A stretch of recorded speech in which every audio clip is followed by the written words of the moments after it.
Saing na ako. Sa'yo, madalas nalulungkot at nababasa yung mga ORCR natin sa motor pag walang mapaglagyan. Kaya naman bumili na rin ako nitong ORCR organizer na saktong-sakto sa mga documents and IDs ng mga Hi! Alam mo, grabe mga ka-dreamers. Dahil na nga itong ground floor, kaya naman nagkakabit na sila rito ng mga Dito si Mamang B. nagkakabit kasi kailangan iyan para makaakyat sa ground floor. Bali ngayon na ako pala mga ka-dreamers, ang pinaka-activity na talaga namin ay magkabit na nga itong mga dos tapos nung buko na aking inat. Kasi after nga nila makapagkabit ng scaffolding tapos ng mga forma sa second floor ay sisimula na rin yung pag-isla. Pero yung iba ay nagtatapos na nga nitong deposito at pinatatapos na yan ni Foreman para tulong-tulong na sa itaas. Ang ibang part pa na pader dito sa bahaging hagda na kulang pa nga yung asinta ng hollow blocks kaya naman pinaasintahan.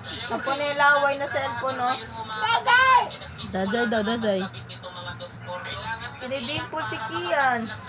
Tupig ang papa, wala dimple. Hello, aba, hello. Hello.